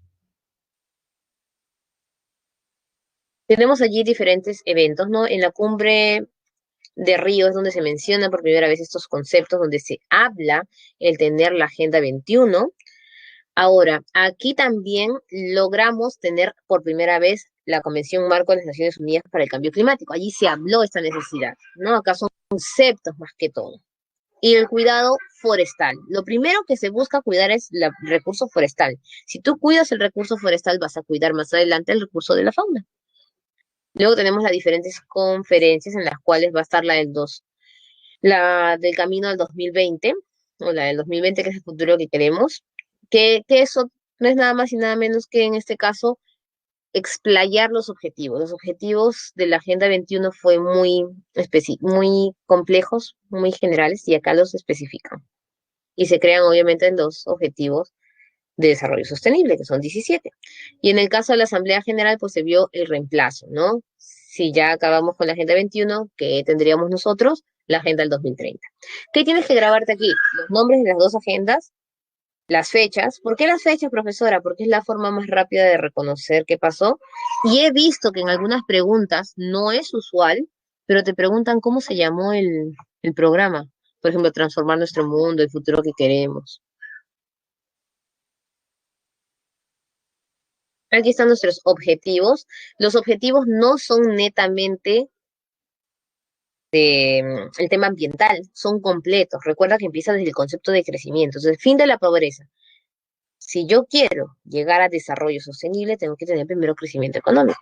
Si ya tengo solucionado el problema de la pobreza, voy a pasar a hambre cero. Si ya tengo con qué alimentarme. Y hay una secuencia, salud, educación, va en orden. No es que de frente cuida las plantas y animales cuando ni siquiera tienes que comer. Y los dos objetivos más importantes son el 16 y el 17. Aquellos países que ya lograron avanzar, porque hay quienes avanzan más rápido que otros, los desarrollados, por ejemplo, tienen que buscar la paz, es decir, no pelearse por los recursos que falten, como en el agua. Y el 17, que es súper, súper importante, es darle la mano a los otros países para que lleguen también al desarrollo sostenible, que no se da, pero debería darse. Las esferas de la agenda, en base a qué se ha trabajado todos estos objetivos, en el cuidado de las personas, en que el país desarrolle, en que sigamos evitando los episodios de violencia. Esto es importante, el paternariado, es decir, todos trabajamos de forma conjunta. Y el boom, si se han percatado ustedes, tiene que ver con el ambiente y por lo tanto es el cuidado del planeta.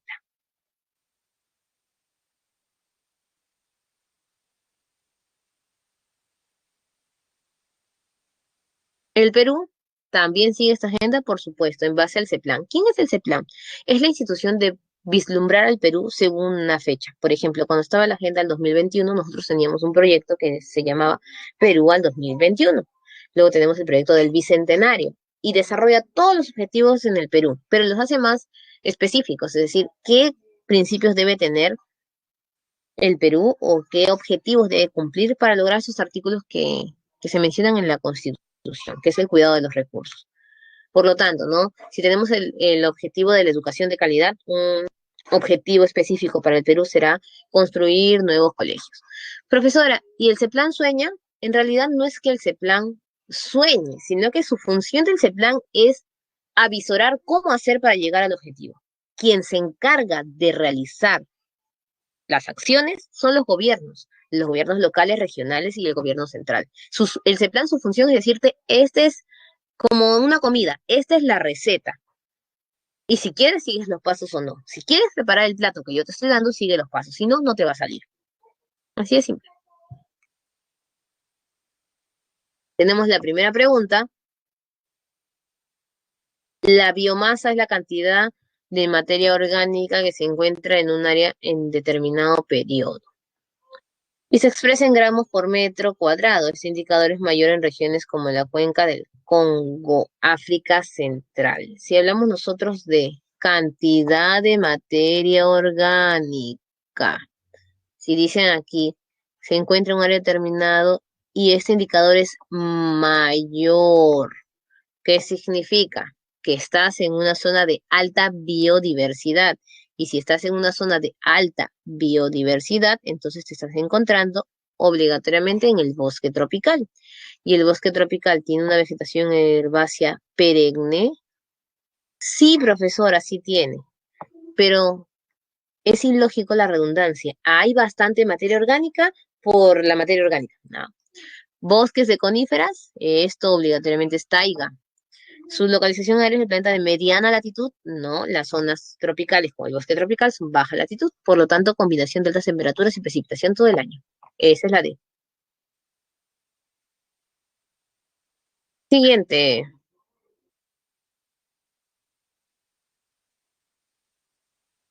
Determine el valor de verdad de los siguientes enunciados relativos a los biomas localizados en América del Norte. La mayor parte de la superficie de B presenta permafrost. B, no, permafrost es lo morado. Permafrost, ¿te acuerdas que es la parte congelada del suelo? D, hay más especies arbóreas caducifolias que en B. A ver, D es más caducifolio que en B. Claro, porque en B sería la taiga. C coincide con las zonas de mayor producción de cereales. C estaríamos hablando de praderas. Siempre el medio es la parte de pradera.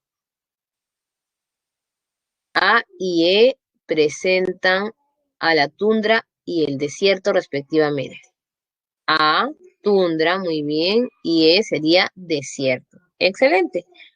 Vamos a ver allí entonces que nuestra respuesta obvia sería la letra B de bonito.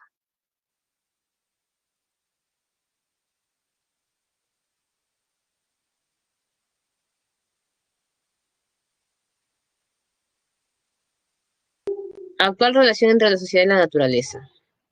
Sabana, a ver, vamos a ver lo principal aquí. Norteamérica, expansión urbana. Caza de gacelas, extracción de especies forestales en el sudeste asiático. Cultivo intensivo de cereales al sur de Brasil. Si hablamos nosotros entonces de sabana, la sabana se caracterizaba por la caza, el sobrepastoreo y el incendio. Entonces sería sabana con gacela. Bosque templado, mayor personas, porque es el bioma más habitado. Pradera sería en este caso el cultivo, porque es una zona de campo, y bosque, especies forestales, letra C. Y muy bien, tenemos aquí la Asamblea General de la Organización de las Naciones Unidas aprobó en el 2015 el documento. Ahí está, ¿ven? Por eso les digo, es importante aprenderse los nombres. A la Agenda del 2030, transformar nuestro mundo. Ahí hay 17 objetivos. Con relación a esta última, consiste en proteger los recursos naturales y identifique los CDS que le corresponde con la esfera de persona. Las 5 esferas, ahí está todo. Por lo tanto, ¿cuál se relacionaría con la última esfera, que significa planeta?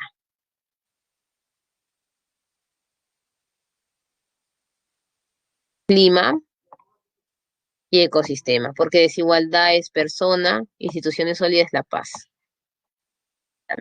Y listo, terminamos. Y nos vamos para Cívica. No se olviden entrar en Multichat. Vamos a subir nuestra diapositiva.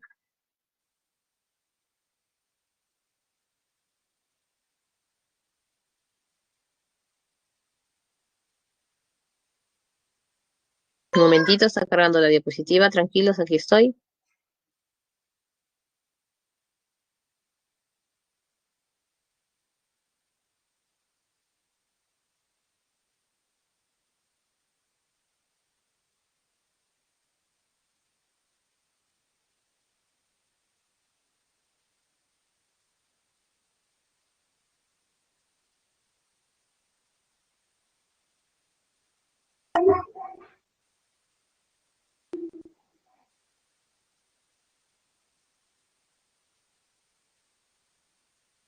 Ya está convirtiendo los archivos.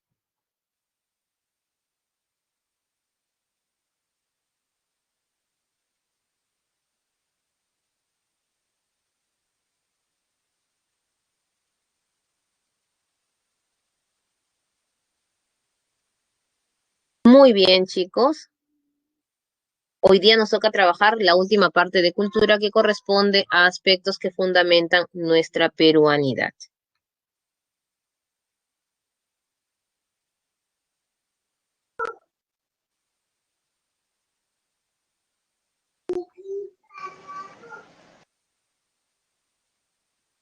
Lo primero que tenemos que saber es qué es peruanidad. Y por allí ustedes dirán, profesora, peruanidad, identidad, me confundo. Ya, tranquilos. Vamos a resolver algunas cosas principales.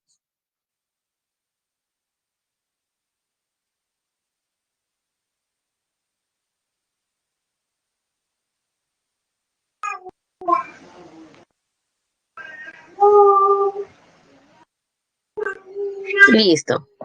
Lo primero que tienes que recordar es psicología. Profesora, ¿psicología en cívica? Sí, porque los mismos términos de psicología los utilizamos en cívica, pero expresados para el Perú.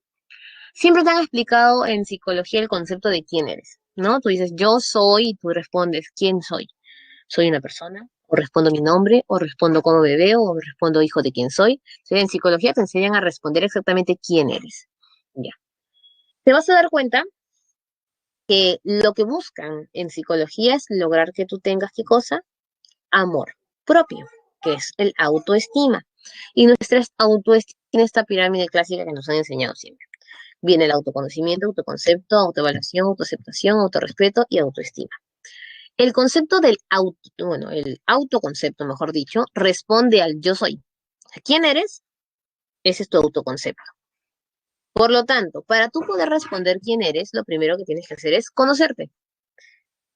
Tienes que conocerte en tu lado positivo y en tu lado negativo. Vas a conocer cómo es tu temperamento, porque eso es heredado, y vas a conocer tu carácter. Y acá viene lo importante, ¿no? A veces hay personas que no conocen lo adecuado de sí, piensan que son de una u otra manera porque solo conocen un aspecto de ella, un aspecto que solo han desarrollado. Entonces, cuando les preguntas quién eres, ellos van a responder cosas muy soslayadas, e inclusive a veces en el tono negativo. Ay, no, yo soy una persona, pero soy una persona muy responsable, muy floja, no soy inteligente, siempre el lado malo. O también puede ser lo contrario, que responda solo cosas positivas. Luego pasamos pues al peldaño de la evaluación. Luego que ya tengo mi respuesta, voy a evaluar qué cosas puedo mejorar dentro de mi personalidad y en base a eso me acepto. Cuando yo me acepto como soy y sé que hay algunas cosas que puedo cambiar, algunas que no, busco que las personas me respeten, porque ahí pasa, ahí parte del autorrespeto, no solamente que me respete yo misma, sino hacer que me respeten. Y así me logro querer. Profesora, ¿y qué tiene que ver esto con el Perú? Aquí viene lo importante. Cuando tú respondes al autoconcepto, estás respondiendo a tu identidad, quién eres. En el caso del Perú va a ser lo mismo. Ya no te vas a preguntar quién soy, sino vas a responder quién es el Perú. Y empieza el autoconocimiento. En este caso, el conocimiento del Perú. Y vienes a enlistar lo positivo y negativo. A veces pasa lo mismo que sucede con las personas. Solo hay cosas positivas. Ay, el Perú es esto, eso. Y ten cuidado, puedes caer en un excesivo nacionalismo. Y los nacionalismos a lo largo de la historia, como tú sabes, ocasionaron los totalitarismos en muchos lugares. O puede ser negativo. Ay, es que el Perú es una desgracia de país, todo le va mal. Y tienes un concepto mal del Perú. O sea, piensas que todo lo del Perú está mal porque solo conoces lo malo. Ten, claro, Melanie, puede ser un excesivo chauvinismo, también lo que nosotros decimos la parte positiva. A veces pasa que no es que conozcas lo bueno y malo soslayado, sino que no conoces mucho del Perú. Por ejemplo, tú le preguntas a alguien, ¿no? Ha venido un turista, ¿y qué le vas a preguntar? Y te dicen, le voy a preguntar si ha comido ceviche, si conoce Machu Picchu. Y son las clásicas preguntas que le hacen. No está mala, pero si te das cuenta, todo lo del Perú está reducido a la comida, que tampoco es malo porque tenemos un punto culinario principal, pero de todas maneras, siempre nos basamos solo en eso, como si el Perú solo fuera bueno en ello. Y también, bueno, Machu Picchu es la maravilla del mundo, pero existen muchos lugares que presentarle, e inclusive en comidas. El ceviche es un plato bandera, pero siempre es, ya has comido ceviche, ¿por qué no le hacen una gama de más cosas? Porque el Perú no solo se reduce a tres palabras, no se reduce a comida, Machu Picchu, pisco sour, ceviche. Luego tenemos el concepto de identidad nacional. ¿Cuándo logramos tener identidad nacional? Cuando respondemos efectivamente a quién es el Perú. Luego viene la autoevaluación, que es lo que está bien y lo que está mal en el Perú, pero en esta autoevaluación nosotros hacemos una evaluación completa de nuestro país, la evaluación de cómo es. Y dentro de esta evaluación estamos nosotros, porque somos parte de la nación. Aceptamos al Perú y acá viene lo importante, lo hacemos respetar. El día que nosotros hagamos respetar nuestro país en redes sociales, en todo, es que allí ya estás logrando el último peldaño. ¿Autoestima? No, pues estamos hablando del Perú, se llama peruanidad. Cuando tú digas yo tengo peruanidad es porque lograste amar al, si no lograste amar al Perú es porque no tienes peruanidad. Y profesora, ¿qué es patriotismo? Hay personas que pueden dar la vida por ti. ¿Quién sería la persona o las personas que podrían dar la vida por ti?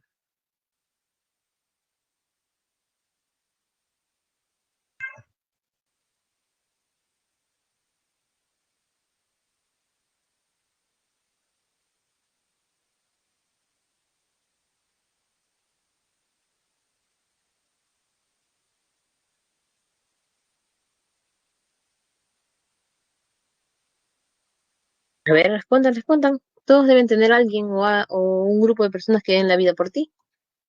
Mis padres, los milis, los militares dan la vida por ti, obviamente. Los padres, ¿no? Y ahí justo Daniel ha dicho algo muy interesante, tu familia. La vida lo dudo, dice él mío. Muchos padres sí darían la vida por sus hijos. No todos, ahora ya no podemos hablar del todo porque ustedes saben pero está perfecto, Daniel. Está perfecto. Porque justo es lo que quiero llegar. Así como existen personas que podrían dar la vida por ti, existe lo que dice Daniel. Personas que sobrepasan la peruanidad. A eso se le llama patriotismo. Y no solo es dar la vida, sino es defender al Perú. ¿Se dan cuenta que el concepto de valor de un militar va sobre él mismo? Ya esto es lo que nosotros le decimos patriotismo. Obligadamente a los militares. Bueno, es parte de su función, pero también los héroes. Muchos héroes no necesariamente han sido militares. Inclusive tú, ¿qué pasa si te dicen tienes que ir a luchar por el Perú? Puede ser.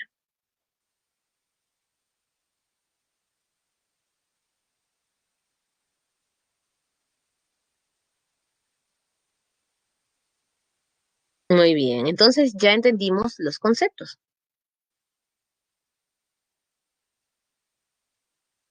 ¿Y qué es el sentido de pertenencia? Su nombre lo dice, pertenecer a un lugar. Por lo tanto, yo voy a pertenecer a varios grupos. Pertenezco primero a la humanidad, soy un ser humano. Por sentido común, eres un ser humano, profesora. Obviamente todos somos seres humanos, pues profesora. Hay personas que no deciden ser seres humanos y deciden ser animales. Perros, gatos. Ay, ¿de verdad, profesora? De verdad, por supuesto que sí. Por eso que psicológicamente se creen animales. Ay, profesora, es mentira. ¿Y no has visto los casos que van a psicología por problemas patológicos que se creía perrito y estaba ahí comiendo en el suelo? Sí hay personas que no sé qué les pasa psicológicamente y dicen no soy ser humano. Ya, pero tú sí te sientes humano. Esos son temas psicológicos, ¿no? O inclusive psiquiátricos. Pero vamos a poner el ejemplo general. Luego te identificas con un género femenino, masculino u otro género.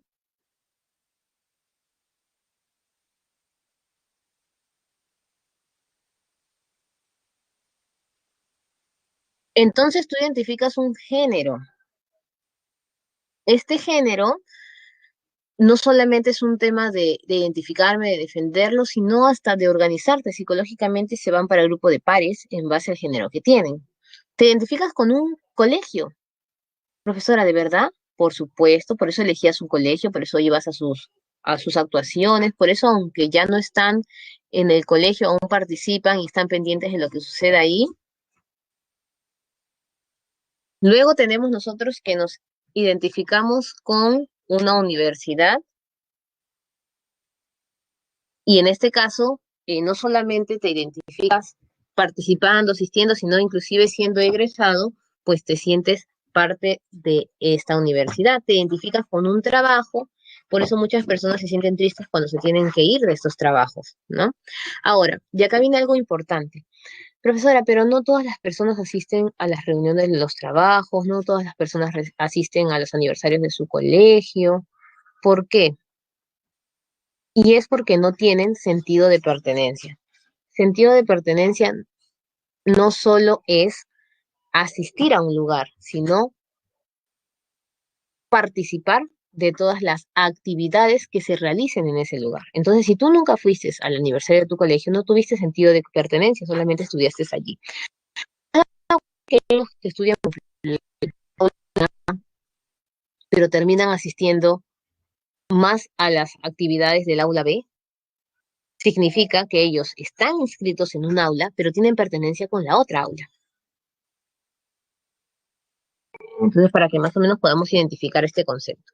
Y así como tenemos un sentido de pertenencia personal, tenemos un sentido de pertenencia global. Nos identificamos con nuestra ciudad, con nuestra región administrativa, natural, con el Perú, con una región sudamericana, con América y con el mundo. Profesora, ¿cómo es eso? Por ejemplo, en el caso de Perú, si Perú no va al mundial, generalmente las personas apoyan a países sudamericanos. Que Brasil, que Argentina, porque está en nuestra zona, profesora. Es un sentido de identificación. Nadie te dice que apoyes a ellos. Es parte de me siento dentro de este concepto. Si te sintieras parte del mundo, lo cuidarías. Por eso ahí vemos que no se da. E inclusive, si se incendia, por ejemplo, Loreto, los bosques de Loreto, tú no vas a decir, ay, es que yo no vivo en Loreto, profesora, yo vivo en Lima. Es ilógico, chicos. Nosotros nos identificamos con Loreto porque estamos dentro del Perú. Es todo un concepto amplio.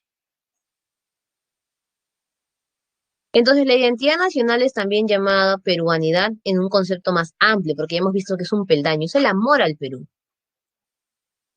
Esta identidad se desarrolla desde el concepto que me siento nación, o sea, nación, soy parte de un territorio, me identifico con las personas. A veces la identidad en el Perú es complicada, ¿por qué? Porque nuestro Perú es muy variado. Y como es muy variado, es complicado poder identificarnos tan fácil. Muy bien, Antonio, es una diversidad cultural. No es tan sencillo identificarse con una específica cultura en el Perú, pero no significa que sea imposible. Somos un país de tradiciones y costumbres, tenemos diversidad lingüística, como vimos en la clase anterior. Hay diversidad de plantas, ustedes saben que son más de 700 plantas medicinales que tenemos en el Perú. Tenemos también que animales oriundos, animales considerados exclusivos de nuestro territorio, lo que dicen especies endémicas como el caballo de paso, y bebidas o alimentos que nos identifican como el pisco. Entonces vamos a tener una costumbre y una tradición. ¿Cuál es la diferencia entre una costumbre y una tradición? Es sencillo. La tradición es el corazón, es la fiesta, es el motivo. La costumbre es lo que añades para que la tradición brille. Por ejemplo, la tradición es el Señor de los Milagros. La costumbre es comer turrón cerca del Señor de los Milagros. La tradición no puede eliminarse porque se perdería completo el sentido. Por ejemplo, si yo quito al Señor de los Milagros, ya no habría procesión del Señor de los Milagros. Es decir, en vez del Señor de los Milagros voy a sacar a la Virgen de Chapi. Ya no tendría sentido, porque es el Señor de los Milagros. Pero ¿puedo dejar de comer turrón? Por supuesto, no todos comen turrón en esa festividad. La costumbre la puedo dejar, e inclusive la costumbre la puedo hacer sola. Puedo comer turrón en febrero, pero tiene sentido, cobra sentido en su tradición. Por ejemplo, los carnavales son una tradición en Cajamarca. La costumbre de los carnavales de Cajamarca es jugar con harina y con otras cosas. Ojo, en Lima antes teníamos una tradición que eran los carnavales que se celebraban toda una semana e inclusive terminaba con una fiesta de disfraces hace mucho tiempo. Luego se perdió eso porque un presidente lo dividió pues cada domingo. Y luego vino, escúchame bien, no vino la tradición de Cajamarca a Lima, vino solo la costumbre. Entonces, ahora juegan con harina, jugaban con pintura, pero no tiene motivo, porque solo vino la costumbre sin la tradición. Entonces, si tú le preguntas a alguien por qué se tira harina, no tiene idea. Entonces, es que es carnavales. ¿Y qué es carnaval? Tampoco tiene significado para ellos. ¿Por qué? Porque no viene con el corazón de la tradición de Cajamarca. ¿No? Las costumbres y tradiciones, como vemos aquí, son distintas, son diversas, pueden ser foráneas como la Navidad, que es parte de una tradición que ha venido para acá, puede ser propia de nosotros o puede ser hasta basada en la comida. En la costa tenemos la marinera, recuerden que hay marinera de diferentes lugares, la marinera del norteña, la marinera de Lima, que es una especie de marinera elegante similar a un vals, la marinera puneña en el caso para la sierra, tenemos la vendimia de Ica, que es donde hacen el pisado de las uvas, la procesión emblemática de la Casa del Señor de los Milagros, la procesión de la bandera en Tacna, cuando las mujeres pasearon la bandera en la ciudad de Tacna, y la cruz de Motupe, que es la que se robaron, ¿se acuerdan que la regresaron después? Y ahí está, listo. Ojo, aquí es importante, mira, fiesta de la Santísima Cruz. La procesión de la cruz no es tradición, es costumbre. ¿Por qué, profesora? ¿Cuál es la diferencia entre la procesión del Señor de los Milagros que sí es tradición? Porque es procesión del Señor de los Milagros. Yo tengo que obligatoriamente llevar en andas al Señor de los Milagros porque es procesión. La fiesta de la cruz de Motupe es visitar la cruz. La fiesta se da allá. Entonces, ir haciendo procesión hasta llegar a la cruz es una costumbre que la población ha tomado para llegar a la fiesta, que es la tradición. Entonces, no siempre la palabra indica que es tradición o costumbre. En la sierra tienes el Inti Raymi, el Señor de Uruguay, el Jaguar Fiesta, que se acuerdan que era el toro con el cóndor. ¿Cuál es la tradición? Poner a un toro con un cóndor que representa obviamente el enfrentamiento entre españoles y los indígenas. ¿Y cuál es la costumbre? Poner vivo a un toro y a un cóndor, porque yo puedo poner allí una antorcha. O puedo hacer otro símbolo que representa el cóndor y el toro, que es el enfrentamiento sin necesidad de utilizar a los animalitos. Y en la selva, pues, tenemos la fiesta de San Juan, que es similar a fiesta de, o sea, la misma fecha. Los chayahuitas, lo dije al revés, que es la danza, o en el caso del matrimonio nativo, que se casan en febrero para evitar que llegue el tunche. ¿Y quién es el tunche? Ahí está, ahorita vamos a verlo, ahí está el tunche, que es el demonio de la selva.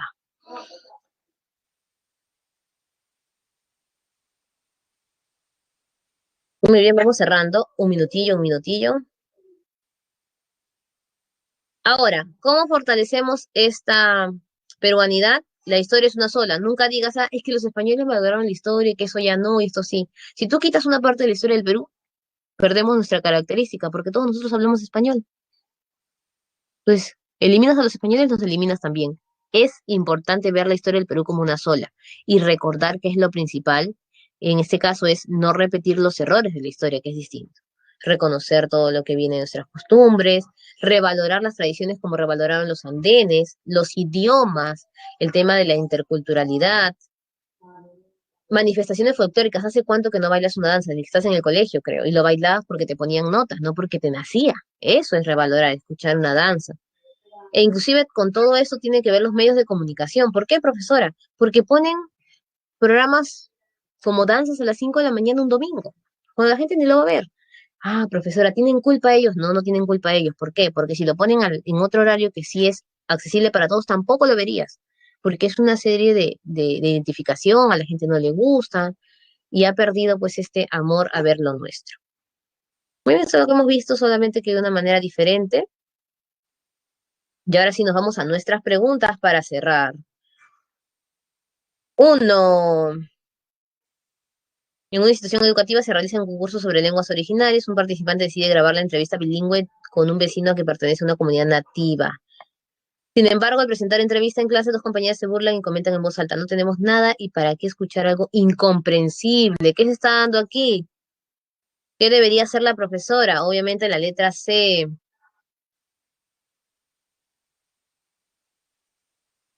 El conocimiento ancestral de las propiedades curativas de las plantas por parte de las comunidades campesinas y nativas son reconocidos en la actualidad por la comunidad científica. Este aporte constituye ¿qué cosa? Obviamente, la letra D, contribución histórica importante que viene de los pueblos originarios. Muy bien, vamos terminando ya.